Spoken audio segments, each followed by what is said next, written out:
Hey guys, welcome to PM Pathshala. Guys, आज हम देखते हैं मई 2023 का जो विजन का सिक्योरिटी वाला पोर्शन है। गाइस, दो सेक्शंस ऑलरेडी कंप्लीट कर दिए गए हैं, बल्कि तीन, पॉलिटी वाला, international relations and your social issues. आप जाके चेक कर सकते हैं चैनल पर। आज का जो टॉपिक है guys, that's will discuss about the security में इंटरनेशनल टेररिज्म के बारे में आज हम देखने जा रहे हैं। देखो, इंटरनेशनल टेररिज्म के बारे में इंडिया के जो डिफेंस मिनिस्टर है उन्होंने शंघाई कोऑपरेशन ऑर्गेनाइजेशन में एससीओ में एलिमिनेट करने की बात की गई है टेररिज्म को, and hold those who aided accountable. और जो भी एलिमिनेट करेंगे सभी लोगों को अकाउंटेबिलिटी भी लेने की कोशिश करने के लिए बात की गई है। क्योंकि देखो, टेररिज्म एक तरह का ना फोर्सफुल अनलॉफुल मेथड है किसी भी डिज़ायर्ड गोल को अचीव करने के लिए, है ना। तो अगर हम उसको अचीव करने के लिए गलत तरीक़ों का इस्तेमाल करेंगे, मतलब आप किसी भी ह्यूमन लाइफ को बिगाड़ने को तैयार हो, इकोनॉमिकली, पॉलिटिकली, सोशली, या आप कह सकते हो terrorism is an antithesis of independence rendering it's meaningless. मतलब आप वैसे तो बातें कर रहे हो, इंडिपेंडेंट होना चाहते हैं, अपने मुल्क को आज़ाद करेंगे, लेकिन आप सोचो वो बेकार के सारे तथ्य हैं जो कि मीनिंगलेस बातें हैं, और अल्टीमेटली आप ह्यूमन लाइफ उससे छीन रहे हो, loss of life and property कर रहे हो। तो देखो, यहीं से ये डायरेक्ट यहाँ से और ये डेफिनेशन आती है कि इम्पैक्ट क्या पड़ता है इसका, कि loss of life and property in case of terrorist activity. अब साथ साथ पब्लिक डिबेट कैन डिस्टॉर्ट हो सकती है, उससे पॉलिटिकल एक्सट्रीम्स बढ़ सकते हैं, सोसाइटी पोलराइज हो सकती है, गवर्नमेंट की पावर को, रिसोर्स एलोकेशन को आप फर्दर आप क्या कर रहे हो, एलोकेट करने में प्रॉब्लम क्रिएट कर रहे हो, बिजनेसेस लॉस हो सकते हैं जहाँ पर भी इस तरह के परसीव थ्रेट्स को किया जाएगा।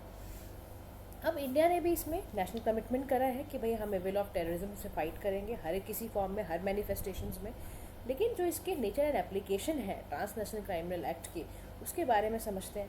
दूसरा, देखो, इंडिया ना ग्लोबल प्लेटफॉर्म्स पर एक ही बात को बार बार दोहरा रहा है, और जब भी आप अपने मेंस आंसर राइटिंग लिखोगे ना, इसको ज़रूर लिखना कि इंडिया का हर प्लेटफॉर्म पर एक ही एम्फेसाइज है कि भाई zero tolerance to all acts of terror. कि बिल्कुल एम्फेसाइज इसी बात पर है कि बिल्कुल टेरर पे कोई भी इतनी सख्ती हो जानी चाहिए कि जीरो टॉलरेंस।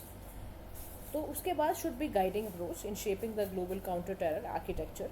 ठीक है, अगर आपने इस बार केरला स्टोरी देखी हो तो उसमें भी जब शुरुआत मूवी की हो रही होती है और सुसाइडल बॉम्बर जो होती है उसके साथ जब कम्युनिकेशन चल रहा होता है डिपार्टमेंट्स का, तो वो यही कहते हैं कि इंडिया का ना बहुत ज़ीरो टॉलरेंस है इस time in all type of acts of the terrorism. ठीक है, तो टेररिज्म का मतलब भी समझ लिया आपने। अब आप समझो कि ना फैक्टर क्या क्या होते हैं, किस वजह से टेररिज्म होता है। देखो, सबसे पहला जो होता है ना, कुछ ऐसे आइडियोलॉजिकल बिलीव्स होते हैं, कुछ ऐसे आपके बीच में आ जाती हैं चीज़ें कि भाई आपको ideological beliefs, religious beliefs, political beliefs ऐसे आ सकते हैं जिसकी वजह से टेररिज्म फैलता जा रहा है। जैसे कि ज़्यादातर देखा जाता है जो एक्सट्रीम मेन आइडियोलॉजी के लोग होते हैं ना, वो इस तरह की चीज़ों में ज़्यादा इन्वॉल्व होते हैं। Left wing communism, right wing capitalism, religious ideologies, इनकी वजह से सबसे बड़ा देखा जाता है। केरला स्टोरी अगर आपने देखी हो तो उसमें आपने देखा होगा कि इसी तरह से कुछ चीज़ों को डिपिक्ट किया गया।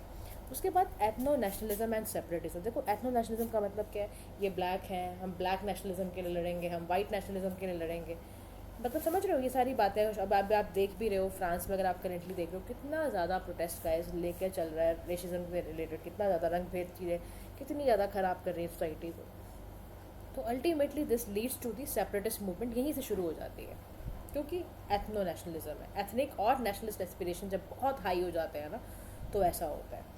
उसके बाद ग्लोबलाइजेशन भी रीज़न है जिससे कि टेररिज्म की एक्टिविटी में काफ़ी ज़्यादा मोबिलाइजेशन आया, कम्युनिकेशन बढ़ा है, वाइड स्प्रेड टारगेट इसका बढ़ा जाता है, क्योंकि बहुत ज़्यादा सोसाइटी जो है मॉडर्नाइज होती जा रही है, बहुत सारे प्लेटफॉर्म्स ऐसे आ गए हैं जहाँ पर सोशल मीडिया इतना ज़्यादा अट्रैक्ट करता है, उस वजह से ऐसा है। दूसरा, terrorism as a foreign policy. Terrorism has come to be an alternative to war amongst very serious state. देखो, जितने भी मॉडर्न वॉर्स होती है ना, बहुत एक्सपेंसिव है, बहुत वास्ट डिस्ट्रक्टिव नेचर की है। एग्जाम्पल के तौर पे देखो, पाकिस्तान को बड़ा बेनिफिट हुआ फिर Taliban, Al Qaeda, Osama bin Laden, है ना, Laden scams, train fighters for Pakistan, ongoing struggle with India over Kashmir, है ना। तो टेररिज्म को फॉरेन पॉलिसी की तरह अगर आप डिपिक्ट करने लग जाओ तब भी एक कारण बन जाता है। अगर सोसाइटी का स्ट्रक्चर वीक हो या सोसाइटी बड़ी वीक हो, है ना, एक्सपोज ना हो सिविल वॉर्स वगैरह, वेल्दियर कंट्रीज हो तो वो ज़्यादा जल्दी जल्दी वहाँ पर सिविल वॉर्स होती है, बिकॉज रिलेटेड देखो पॉवर्टी, है ना, या आपको जॉब्स नहीं मिल रही हैं, अनएम्प्लॉयड यूथ है, ये सारे के सारे जो होते हैं ना, ये सारे को ही भर्ती किया जाता है। अगर आप देखो तो इंटरनेशनल इंजस्टिस की बात की जा रही है, तो वाइल इंडिविजुअल और ग्रुप जो है वो परसीव किया जाता है injustice on a global scale में जब करते हैं, तो इकोनॉमिक इनइक्वालिटी का आना, पॉलिटिकल रिप्रेशन होना, है ना, एक फीललेस आना, डिज़ायर ऑफ रिवेंज लेने की फीलिंग डाल देना, इस तरह के इंटरनेशनल इनजस्टिस के कारण भी ऐसा मन में आ जाता है। अब देखो, 4 पिलर्स हैं जीसीटीएस का। जीसीटीएस है क्या? Global initiative to counter terrorism. इसको अंडरस्टैंड करने के लिए देखो आपको समझ में आना चाहिए कि मेजर करो टू एड्रेस द कंडीशन, सबसे पहले वो देखो, फिर प्रिवेंट करो, कॉम्बैट करो, स्टेट्स को बिल्ड करो, उनकी कैपेसिटी इतनी करो कि उनके रोल स्ट्रेंथन हो, ह्यूमन राइट्स की रिस्पेक्ट करें, हम उसको ऐसे ही ज़ाया नहीं जाने देना चाहिए हमें। तो यूनाइटेड नेशंस ने ग्लोबल काउंटर टेररिज्म स्ट्रैटेजी भी अपनाई है, जिसमें जनरल असेंबली में कस्में खाई गई हैं कि भाई एक यूनिक ग्लोबल इंस्ट्रूमेंट है जिसका काम है इन्हांस करना नेशनल, रीजनल और इंटरनेशनल एफर्ट्स को। ठीक है, 4 पिलर्स मैंने आपको बता दिए हैं। ठीक है, उसके बाद यूएनएसटीसी यानी कि जो आपका सीटीसी है, that is UNSTC counter terrorism committee ने भी इसका भी टास्क है कि मॉनिटर करना इन चीज़ों को, रेजोल्यूशंस मॉनिटर करना। उसके बाद ग्लोबल काउंटर टेररिज्म फोरम है, जीएसटी है, इंडिया इज मेंबर है, इनफॉर्मल है, पॉलिटिकल मल्टीलेटरल प्लेटफॉर्म है। यूनाइटेड नेशंस काउंटर करना, टेररिस्ट ट्रैवल प्रोग्राम्स को करना। एफएटीएफ का काम है कि इंटरनेशनल स्टैंडर्ड होता है जो मनी एंटी मनी लॉन्ड्रिंग को एक्टिविटीज़ को देख रहा है, काउंटर फिटिंग एक्टिविटीज़ को देख रहा है। एसयू ने ही एक रैट्स बनाया हुआ है, this is regional terrorist anti terrorist structure है एक तरह का। तो यहाँ पर भी ना काउंटर टेररिज्म, सेपरेटिज्म फीलिंग और ये सब से लेकर ही बनाया गया है। एक ग्लोबल टेररिज्म इंडेक्स भी होता है जो आपसे पेपर में पूछा जा सकता है कि ये कौन प्रोड्यूस करता है, तो याद रखना institute for economics and peace इसको निकालता है। कॉम्प्रिहेंसिव स्टडी है, पूरा आइए ना इम्पैक्ट किसी जगह पर अगर टेररिज्म एक्टिविटी हो रही है, एनालाइज करते हैं ये अच्छे से, to understand and guide required policy response क्या होना चाहिए। तो याद रखना ग्लोबल टेररिज्म इंडेक्स कौन निकालता है, it is produce by the institute for economics and peace. ठीक है, कॉम्प्रिहेंसिव कन्वेंशन है इंटरनेशनल टेररिज्म की, ये भी एक सीसीआईटी इस पर भी काम करती है। ये इंटरनेशनल टेररिज्म या denial of safe havens, access to fund, arms to terrorist वगैरह को देना, ये सारा ये करा हुआ। It is propose by India only 17 दिसंबर 1996 यूएनजीए में करा गया था। लेकिन देखो फिर भी ना चैलेंजेस हैं, इतने सब कुछ चीज़ें होने के बावजूद भी काउंटर इंटरनेशनल टेररिज्म को करना फिर भी चैलेंज है, क्योंकि सबसे बड़ी समस्या पता है क्या है, डेफिनेशन में बड़ी एम्बिग्यूटी है टेररिज्म की, कोई इंटरनेशनल डेफिनेशन ही नहीं है, बहुत वेग सी डेफिनेशन है। उसके बाद कॉम्प्रिहेंसिव आपका लीगल फ्रेमवर्क बड़ा लैक करता है, कोई कंसोलिडेटिव फॉर्म नहीं है इसकी। डोमेस्टिक कैपेसिटी बहुत इनएडिक्वेट तरीके से चलती है, लोग अपनी ड्यूटीज़ को डिस्चार्ज करने बड़े इनफेक्टिव तरीके से। उसके बाद रिस्ट्रिक्शन ऑफ सिविल फ्रीडम, यानी 2019 में ना ह्यूमन राइट काउंसिल रिपोर्ट आई जिसमें काउंटर टेररिज्म मेजर्स की बात की गई कि भाई एडवर्सली इम्पैक्ट कर रहा है सिविल स्पेस को, सिविल सोसाइटी के राइट्स को वायलेट कर रहा है, ये सारी समस्याएं। टेररिज्म फाइनेंसिंग बहुत ज़्यादा एक चल रहा है, new and persistent challenges states को देखने को मिल रहे हैं। तो ये सारी चीज़ें देखो आपस में हो रही हैं। इसके अलावा एक चीज़ और ध्यान रखना, कुछ ना डोमेस्टिक लेजिस्लेशन जो हमारी गवर्नमेंट ने लिए हैं ना, वो आपको पता होने चाहिए काउंटर करने के लिए टेररिज्म को। तो यूएपीए एक्ट बहुत सुना है आपने, 1967 में आया था ये। ठीक है, इंडिविजुअल एक्ट एसोसिएशन सबके ऊपर ये बहुत आपका इफेक्टिव तरीका है प्रिवेंट करना अनलॉफुल एक्टिविटीज़ को। इसके अलावा ना नेशनल इंटेलिजेंस ग्रिड भी है, नेट ग्रिड जिसको हम बोलते हैं, इसका भी यही काम है, कटिंग एज टेक्नोलॉजी, ताकि इससे आपका इंडिया का काउंटर टेररिज्म कैपेबिलिटीज़ बढ़ती चली जाए। तो ये उसको करने के लिए करा गया। अच्छा, इसके अलावा गए जो इसमें और इम्पॉर्टेंट था, so this is all about the same. अब नाउ नेक्स्ट आपका जो आर्टिकल है that is drug menace in India. अब देखो एक तो ना आपको याद रखना है कि एटलीस्ट अभी क्या हुआ, 2500 किलो जो आपके ड्रग्स हैं ना वो सस्पेक्ट किए गए हैं टू बी योर मेथाम्फेटामाइन वो seize near the Kerala coast. Joint operation चलाया गया है, नारकोटिक्स कंट्रोल ब्यूरो का और इंडियन नेवी दोनों ने मिलकर निकाला है। Why it is in the news, देखो एनसीबी जो है ना यानी कि नारकोटिक्स कंट्रोल ब्यूरो है कि लार्जेस्ट सीज करता है ये मेथाम्फेटामाइन का कंट्री में, और इसको जो सीज़ करा गया है, सीजर निकाला गया है ऑब्जायदा ऑपरेशन समुद्रगुप्त। दो चीज़ें पता होनी चाहिए, कौन कौन सी कंट्रीज़ गोल्डन क्रेसेंट में आती हैं और कौन कौन सी कंट्रीज़ आपकी उसमें आती हैं गोल्डन ट्रायंगल में। तो देखो जो गोल्डन क्रेसेंट कंट्रीज़ हैं वो आपकी हैं AIP यानी कि अफ़गानिस्तान, ईरान और पाकिस्तान। गोल्डन ट्रायंगल के अंदर आपका आता है बर्मा, थाईलैंड, लाओस और वियतनाम। ठीक है, अब ऑपरेशन समुद्रगुप्त 2022 में लॉन्च हुआ था। इसका काम यही है कि भाई इंडिया को 9 चैनल्स में ब्रॉट आउट करना, काउंट्राबैंड बनना, और ये part of union government plan है कि इंडिया को 2047 तक, जब इंडिया 100 साल का हो, तो इंडिया को ना ड्रग फ्री बनाना है। अब इंडिया में ड्रग की इतनी समस्या क्यों है, तो देखो एक तो हमारी जोग्राफिकल लोकेशन ऐसी है, हम ट्रेडिशनली सैंडविच तरीके से बने हुए, हम ना दोनों के बीच में गोल्डन क्रेसेंट और गोल्डन ट्रायंगल, और दोनों में ही 90% ड्रग्स जो है वो वर्ल्ड का बड़ी डिमांड है, इसी जगह पर 90% ड्रग्स मिलते हैं। तो समझो सबसे पहले तो जोग्राफिकली हम ऐसी लोकेशन में ही हैं कि वहाँ पर ड्रग्स का खतरा बना ही रहेगा। दूसरा, सी रूट्स को बड़ा इस्तेमाल किया जाता है ड्रग ट्रैफिकिंग के लिए। अरेबियन सी और बे बंगाल में 70% आप समझ लो ड्रग्स का आना जाना इलीगल ड्रग स्मगलिंग होती रहती है। कोरियर्स का इस्तेमाल, पोस्टल सर्विसेज का इस्तेमाल बहुत हो रहा है। नार्को टेरर एंगल बना रखा है एक टेरर ऑर्गेनाइजेशन है पाकिस्तान की, आईएसआई के साथ मिलकर वो लैंड सी बॉर्डर्स के थ्रू गैंग लेके जाते हैं और पूरा पूरा लोकल एरियाज़ के लोगों को इस्तेमाल करना और ड्रग ट्रैफिकिंग रनिंग करना। पोरस बॉर्डर यानी बहुत ज़्यादा जो ट्रैफिकिंग हीरोइन की जो हो रही है ना, इंडो पाकिस्तान बॉर्डर में देखने को मिलती है। गांजे की तो ट्रैफिकिंग होती है इंडो नेपाल बॉर्डर में, तो ये भी ध्यान रखना आप। बॉर्डर्स ही ऐसे हैं, क्या करोगे। अच्छा, टेक्नोलॉजी का इस्तेमाल हो जाता है, वो टेक्नोलॉजी भी है ना, तो ड्रोन्स का इस्तेमाल किया जा रहा है वेपन्स की सप्लाई में, सप्लाई ड्रग्स करना। बॉर्डर जो आपके पंजाब की तरफ है उसमें ये हो रहा है। एक डार्क नेट आपने सुना होगा, नहीं सुना तो आज समझ लो डार्क नेट क्या है। डार्क नेट का बेसिक मतलब ही होता है इलिसिट ड्रग ट्रैफिकिंग कराना, ट्रेडिशनल ड्रग मार्केट को डिसरप्ट कर कर ऐसे लो रिस्क ताकि बनाना ना, लो रिस्क ताकि रहे, एनोनिमिटी ख़त्म होने की वजह से इन्होंने ऐसा करते हैं, ये एनोनिमिटी बनाने के लिए, लो लिस्ट बनाने के लिए करते हैं। एक ऐसा सिस्टम क्रिएट कर देते हैं जिसमें आराम से आपका डार्क तरीके से इलीगल ड्रग की ट्रैफिकिंग हो जाए। दूसरा यहाँ पर है क्रिप्टो करेंसी पेमेंट होना, डोर स्टेप डिलीवरी करना। बताओ, यहाँ तक तो हालत हो गई है। डार्क नेट में एक्चुअली यही हो रहा होता है, ट्रांजैक्शन आपके एकदम डोर में डिलीवरी तक जाएगी, कोरियर सर्विसेज के थ्रू जाएगी। तो ये इसकी सारी समस्या। Demand due to contrasting economic factors है, अनएम्प्लॉयमेंट है एक हाथ में, दूसरा इजी मनी आसानी से आ जाता है यहाँ पर। Substance abuse, drug addiction north western state में बहुत ज़्यादा है। फिर challenges face by investigation agencies के साथ ये समस्या आ जाती है, इंटेलिजेंस में ना शेयर जो एजेंसीज का है सेंट्रल स्टेट का वो अलग अलग है, लैक ऑफ इंटेलिजेंस, और more focus on apprehending drug distributors पे ध्यान दिया जाता है। तो असली ना वजह समझ नहीं आती। दूसरा आपको याद रखना है, एनसीबी के बारे में पढ़ा ना, एनसीबी के बारे में आपको पता भी होना चाहिए। Narcotics control bureau ministry of home affairs के अंदर आती है, 1986 में स्टैब्लिश की गई under the act NDPS act, narcotics drugs and psychotropic substances act. काम क्या है, कोऑर्डिनेट करना एक्शंस वेरियस ऑफिसर्स का, ऑब्लिगेशंस को इम्प्लीमेंट करना। सिविल कोर्ट की तरह पावर होती है इसके पास भी, याद रखना, अंडर द सिविल प्रोसीजर 1908। अब क्या क्या स्टेप्स लिए जाएँ जिससे कि ये हटे भाई, तो मिनिस्ट्री ऑफ होम अफेयर्स ने 3 pronged अप्रोचेस को निकाला है।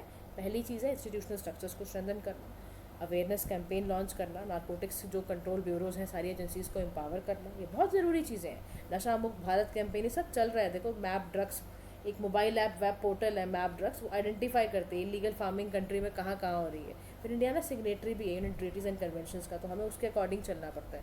फिर नारकोटिक ड्रग्स एंड साइकोट्रॉपिक 1985 का एक्ट भी है जिसमें साफ साफ लिखा हुआ है पनिश ऑफेंस अगर आप इलिसिट ट्रैफिकिंग करते हुए पकड़े गए। सेक्शन 27A है, तो पूरा पूरा फाइनेंस प्रिस्क्राइब करता है कि ये पनिशमेंट मिलेगी अगर आपने पाए गए। अगर आप उसके बाद जॉइंट कोऑर्डिनेशन करना बहुत ज़रूरी है कि ना, जॉइंट कोऑर्डिनेशन होगा मिनिस्ट्री ऑफ होम अफेयर्स का और इफेक्टिव कॉन्सेंट्रेशन रहेगा, सभी कोऑर्डिनेट काम करोगे तो वो भी ज़रूरी है।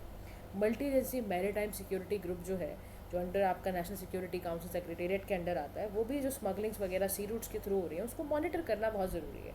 फिर आपको ना आईसीजे यानी कि इंडियन कोस्ट गार्ड एक गुड सिनर्जी बनाए, not only with security agency बल्कि कोस्ट गार्ड्स ऑफ श्रीलंका, दूसरी कंट्री के साथ भी आप कोऑपरेशन दिखाओ। उसके बाद एनसीबी की कैपेसिटी बढ़ाओ आप, दिल्ली में, मुंबई में, कोलकाता में। फिर निदान एक तरह का लॉन्च किया था आपने, national integrated database and arrested narco offenders portal है, और इस तरह के पोर्टल में बेसिकली इसको ऑपरेशनली यूज़ हो पाएंगे। और एंटी ड्रग्स लॉस को इन्फोर्स करने के लिए बहुत ज़रूरी है कि लॉन्च ऑफ निदान किया जाए, national integrated database on arrested narco offenders portal, क्योंकि ऐसा भी अरेस्टेड जो नार्कोटिक ऑफेंडर्स होंगे ना, has been made operation for use by various central and state prosecution agency उसको यूज़ करें। उसके बाद वे फॉरवर्ड में कह रहा है, देखो इंटेलिजेंस शेयर करो आप। बहुत सारे स्टेट एंड सेंट्रल गवर्नमेंट जो है ना, एजेंसीज जो है आइसोलेशन में काम करती हैं, उनको कुछ पता ही नहीं होता। तो स्टेट पुलिस जो है वो जनरली कैश डिस्ट्रीब्यूटर पैडलर्स को, जबकि सेंट्रल एजेंसी का फोकस होता है भाई बिग टाइम स्मगलर्स को ध्यान में रखने के लिए, है ना। तो अपने अपने काम के साथ ज़रूरी है कि आप कोऑर्डिनेट काम होकर काम करो। आप इस मामलों में खाली ये मत सोचो कि मेरा इतना काम है, हो गया, मेरी ड्यूटीज़ खत्म। आप सोचो कि कोऑर्डिनेशन में काम होगा, तभी इतने बड़े बड़े जो गैंग्स होंगे उनका पता लगा पाओगे आप। फिर टेक्नोलॉजिकल कैपेबिलिटीज़ की ज़रूरत है, कैपेबिलिटीज़ को समझा जाए, उसको एनहांस किया जाए, यानी कि नेशनल फॉरेंसिक साइंस यूनिवर्सिटी जो है ना, वो स्टेज के साथ मिलकर काम करे और मॉडर्न टेक्नोलॉजीज़ का इस्तेमाल करें, ब्लॉकचेन एनालिसिस करें, मैप इंटेलिजेंस, डिजिटल फॉरेंसिक्स का इस्तेमाल करें, ताकि डार्क नेट जैसी चीज़ों को कर्व कर पाओ, क्रिप्टो करेंसी जैसी चीज़ों को कर्व कर पाओ, ख़त्म कर पाओ आप। तो जनरली आप जो आपका करना है, अब सिटीजन्स के अमंग आप अवेयरनेस क्रिएट करो कि ड्रग एब्यूज़ है। देखो अभी आप ना जगह जगह, दिल्ली में तो हमारे यहाँ जगह जगह पर एक पोस्टर्स लगे हुए हैं कि नशा मुक्ति, जो ड्रग्स आप जो सोच रहे हो वो है नहीं, ड्रग्स आपको क्या क्या है हम बता सकते हैं। मतलब हर जगह पर ये बोर्ड्स पोस्टर्स फॉर्म्स में लगे हुए हैं।